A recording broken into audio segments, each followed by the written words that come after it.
Hello and welcome to As Built, the podcast about architecture firms, buildings, and how both get built. I am your host, Patience Jones.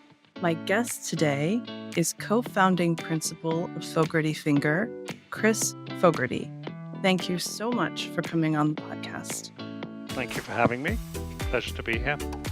So your firm is celebrating its 20th anniversary this year. Congratulations. Thank you. Wow. I feel very old. Why did you decide to start your own firm? Obviously you can tell I'm not from the US. I was in London. I was working at SOM in London and I tried to quit and they suggested somebody made me an offer to go to Washington. So I went to Washington and then they moved me up to New York.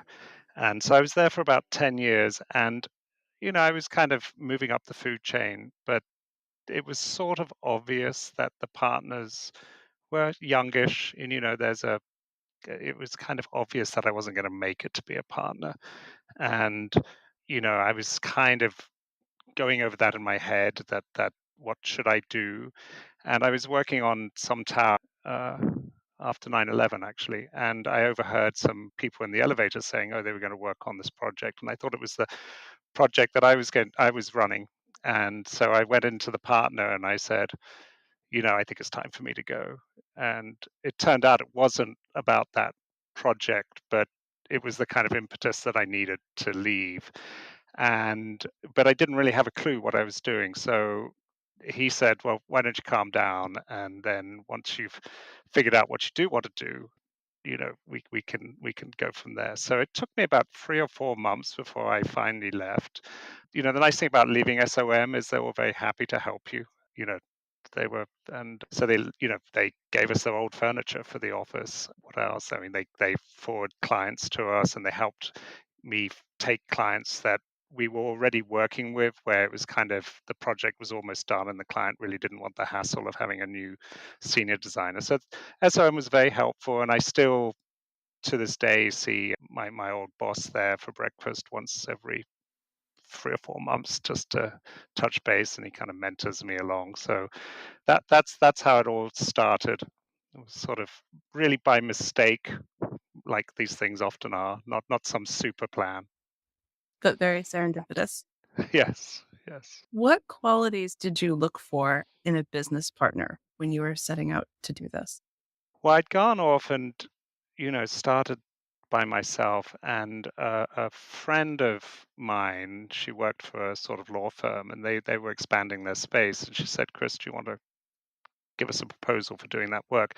And I hadn't really done interior work like that, so I, as a general principle, I'd never liked to say I can do something or we can do something and pretend that we can and then get caught out that we can't. So Robert Finger had been at SOM with me, and his I think his mother had passed away, and he was just taking time off and left SOM and was sort of looking forward to taking a summer off from work. And so I rang him up and I left a message, and he heard it and he was like, "I don't want to do that." And but his partner heard the message and was sick of him being around, lounging around the apartment. He said, "Go talk to Chris and get out of here." So we went and we got that project, and it was very small, and we kind of realized that there was potential here, and we sort of said, "Well, why don't we give it a year and see how we feel about each other at the end of that year. And if we still like each other, let's make this a formal partnership." It's actually kind of a very good way of starting something. It took a lot of the pressure out of it having to be official and everything else. We called ourselves Fogarty Finger, but I think it was really let's see how this goes. And I think our partnership works. The things I look for in a partner, I was very lucky. I found probably what I needed. I think for me, it was somebody who had a different sort of character to mine. I'm sort of, fiery and tend to be, kind of run with my gut. He's very deliberate and thoughtful, so it's a nice balance. It's very helpful that we're in different fields slightly. I do the ground up side and he does the interiors side. So that allows us to maintain some distance from each other's work and give advice and be thoughtful. And then we have an amazing CFO who literally sits in between us, and we sit in the middle of our office. We don't have separate offices or anything else, and we sit there, and she sits in between us and sort of arbitrates and mediates between us and kind of gets us all set up for success. So I think it's a very nice relationship. I'm very close to him. I was his best man at his wedding last year. So, we've been together 20 years, kind of my work wife, as my wife likes to say. In a 2017 interview with Archinect, you were asked how you saw your firm growing in 5 years. And you answered, "It might not be 5 years, but I'd like to see us double in size if Robert and I can survive that." So now we're 7 years on. Your firm has doubled in size. What was that journey like, and was it what you expected? Yeah, I mean, I'm glad. I mean, we didn't quite make it. We're about 130 people, which is still, That's close enough. close enough. I think back in 2017 we were 70 people, so we had. I think that one of the mistakes architects make is that we measure firm success by the number of people they have, whereas the reality is your success is based on your revenue and really on your profit. And if you have that managed well, and you can run the business well, you can get really amazing people to work for you. So I think the real question is not what, have we been able to keep our revenues up as we grow our office and everything else, and we have. So that's been great, and I think that requires a lot of thought and time. You know, the painful period really is, I think, when a firm grows from sort of 30 to 60. I think we'd gone through the pain at that point, maybe, or we'd set up the infrastructure that made it easier to succeed. When you're smaller, you really don't have all the systems that you need in place to grow, like the accountants and the lawyers, and our software, accounting software. I remember when we bought that, and the idea that we'd spend $150,000 on accounting software was just shocking. You could never imagine. We were kind of, I thought we'd die using QuickBooks. So it you kind of set yourself up, and you're still learning all the time. It's not like it's suddenly, everybody around me thinks of us as a very established firm, but Robin and I feel like we're running a startup that could disappear at any moment. And I think that's the so in my mind, we're constantly learning new things and everything else. So I think it was expected. I think what I miss was the camaraderie when we were smaller. I knew everybody's name. It was just a little bit more jokey and a little bit more fun. The nice thing is that some of the people that we have here have been working for us for many, many years. So it gets a little easier because they understand everything. We're not inventing the wheel every time we do something. So it gets a lot simpler in that respect. I think I've been very happy. I think one of the things I'm most happy about maybe is that we've opened the offices in Atlanta and Boston, and that was sort of a COVID thing. It wasn't really expected. It's just obvious that you could have an office anywhere during COVID because everybody was remote. And we had an amazing director who went down to Atlanta to go back home. And we now have an office of 10 people down there. And that's really exciting. And those are some of the fun things that I think we've seen in the growth of the last 10 years.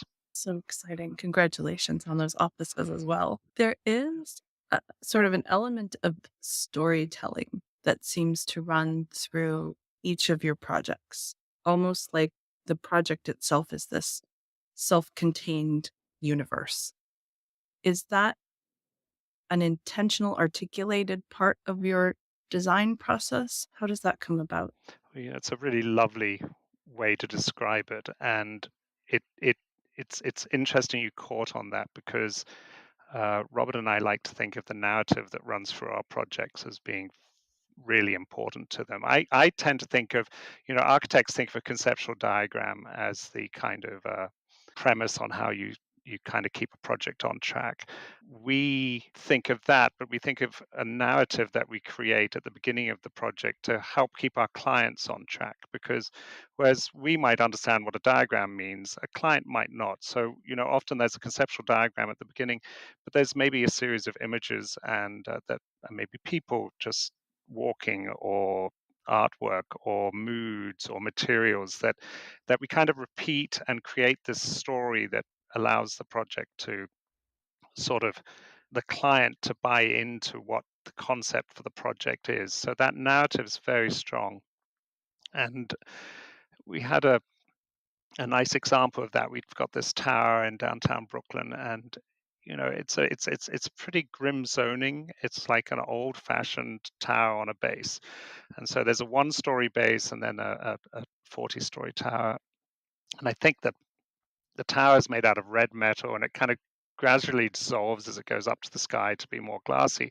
But at the base, we have this one-story base, and it was really important to us that the base had this kind of solid masonry feel, because it was supporting this tower above it. So it's built out of bricks and has this kind of big arches around it on the sidewalk.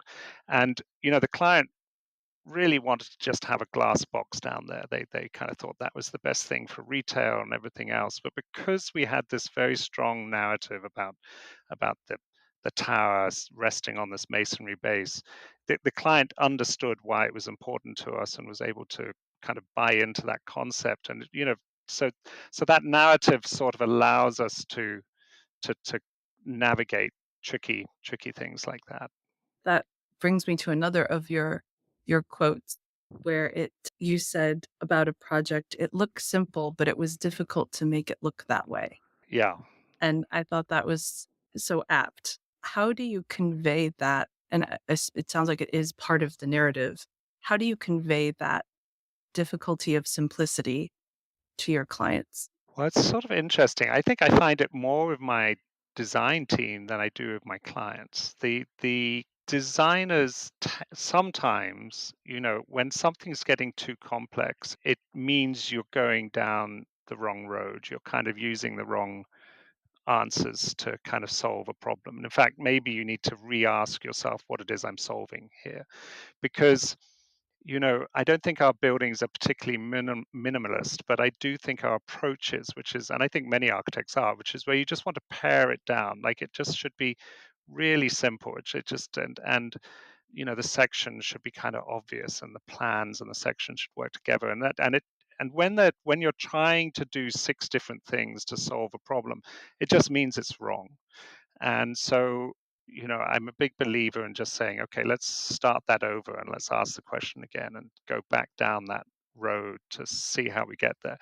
The clients are fairly easy, because once you've solved the problem in a very simple way, it's simple structurally normally, and it's simple with respect to energy, and it's certainly probably simpler with respect to cost and budget and everything else. So the clients don't they get used to that idea that they're going to see simple end results and solutions. And so it's really training ourselves, and myself included, on when the right time is to say, that's not that answer's got too many pieces to it. It needs to just be much simpler.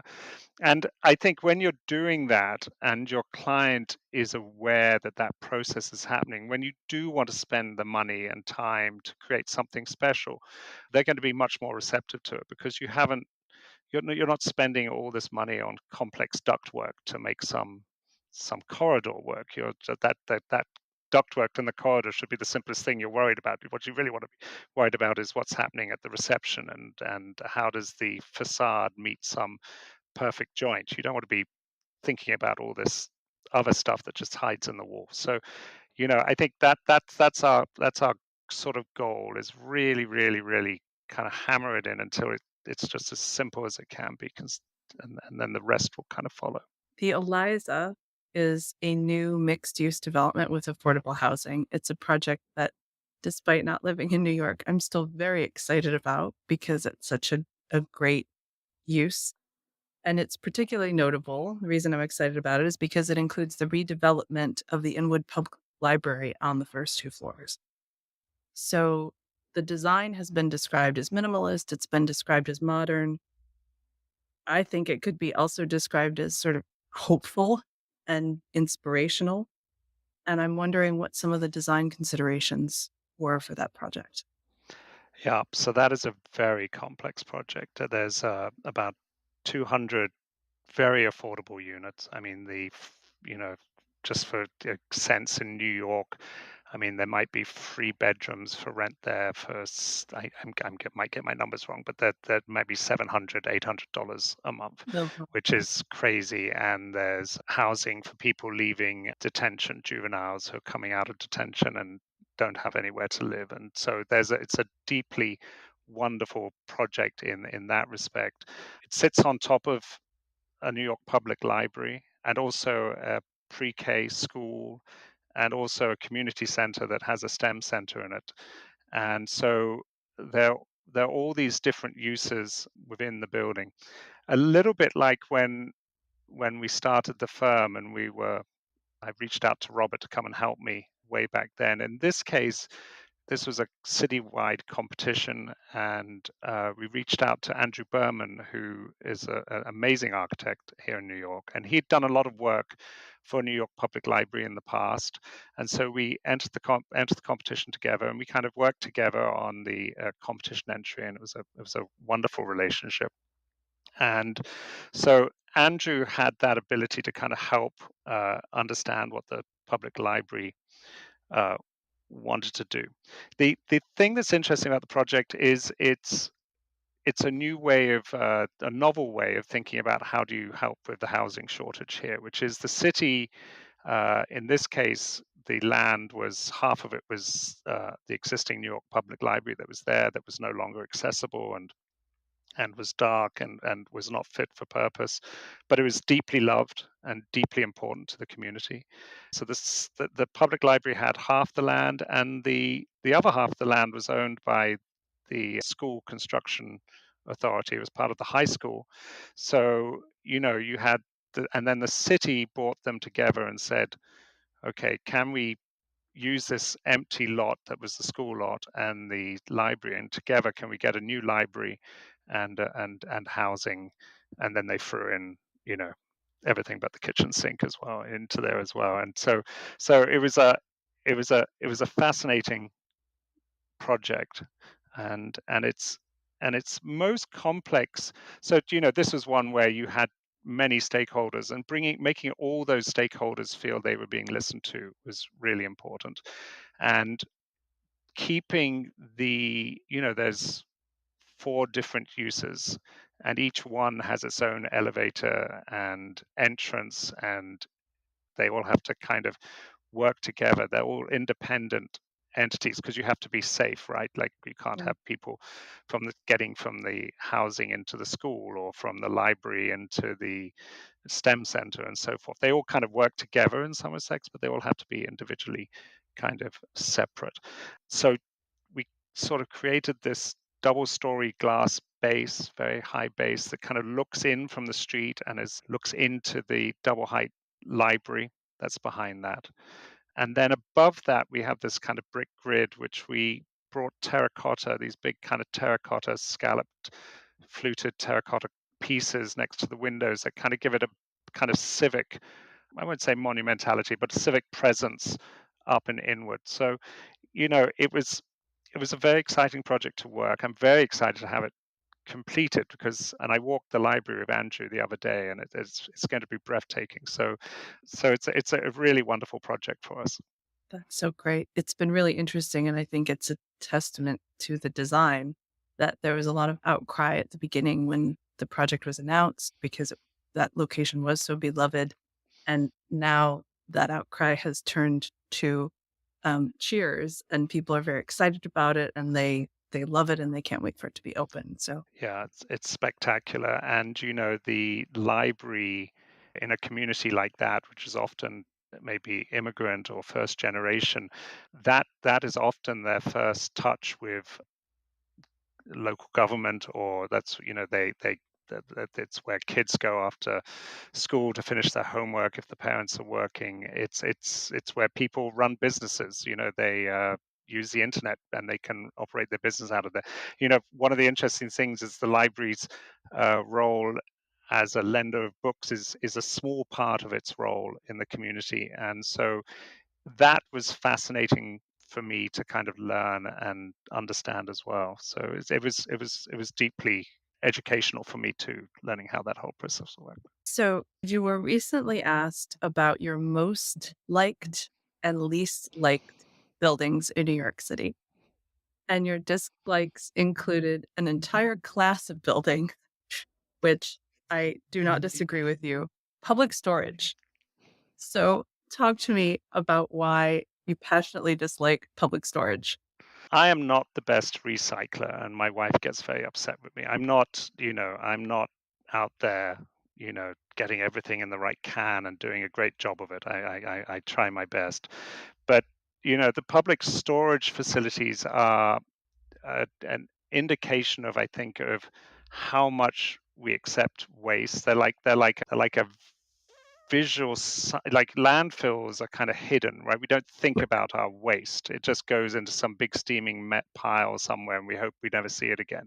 But public storage facilities, you can actually see it's a tangible thing, and it's not just sitting there. It's actually being lit up, and it's taking space, and it doesn't matter where you are. You could be here in New York City, or you could be, I remember driving in the woods in Vermont, and suddenly along the side you'll see a bunch of, tin storage sheds. And so it's just this sign of how little we value things, because all that, it's a bit like a gym membership. You kind of, you buy your membership, and the whole premise is that you're never going to use it, right? So I think that's the whole premise of these public Right. storage things. For having purchased it. Yes. Yeah, you're kind of, you put your stuff in there because it's so important, you must keep it, and then they just hope you never want to have to deal with the pain of throwing it away, so you just pay this monthly rent to something.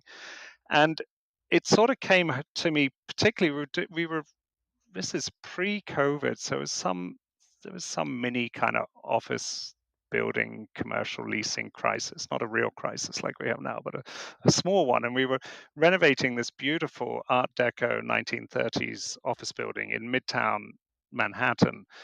And there was a strange German broker, and she was like, the best value for this is to turn the whole building into storage units. Oh And I my was God. just like, oh my gosh, is that really, really true? So, and it probably was. I mean, but it's so destroying urbanly and as an architect and in every sort of way to think that that's the best solution for building from a purely commercial perspective, that people are willing to spend so much money to keep stuff they don't need. So yeah, I really, really, it just really upsets me.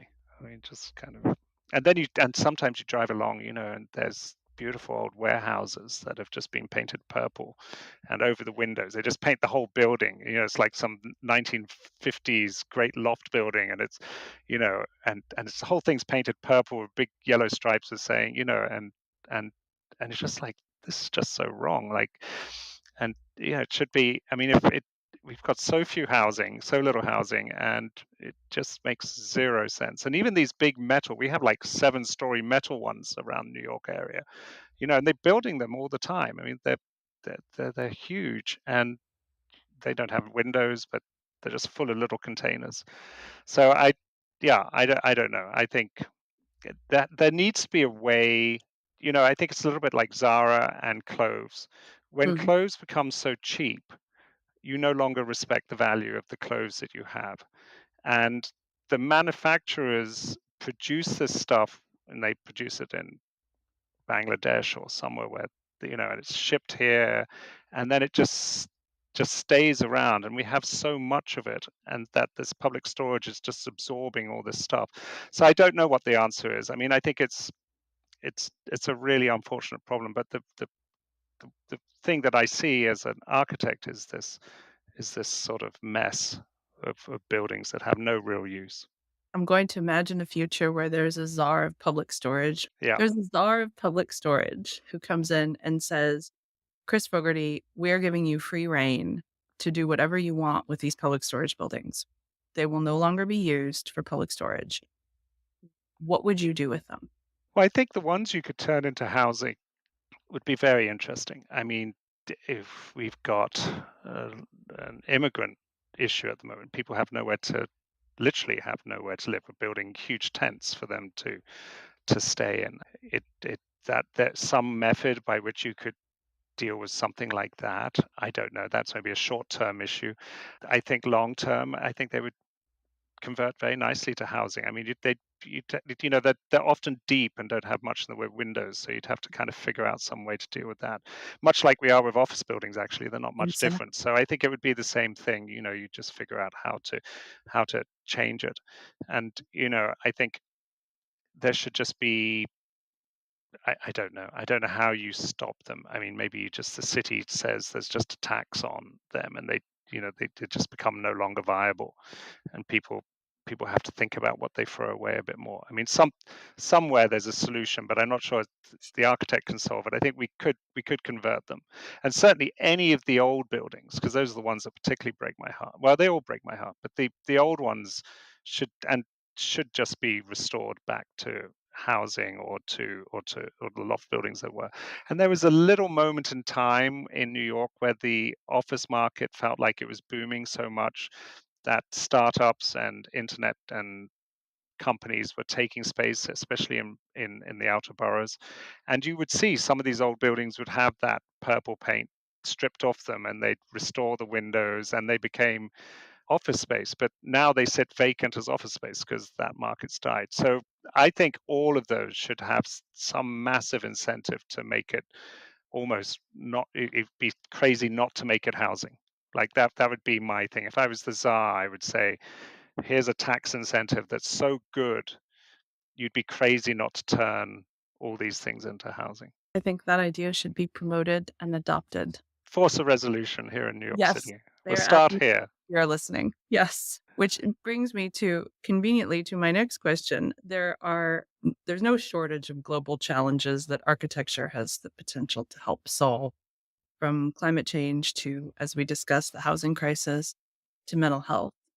What excites you about working in the profession right now? I can't say nothing, right? I mean, I think that would be the wrong answer. I'm meant to be an Your optimist. interview, if you Yes, that's right. You know, I did think about this question, and I thought, you know, what excites me is I actually kind of love cities more than I love buildings. I kind of love the way the buildings create the city. And I think so that can mean you can have good buildings, bad buildings, in between buildings. You know, they all build up to a whole, and you know, the good ones stand out because the other ones are maybe good neighbors but don't need to take the limelight. So I love cities.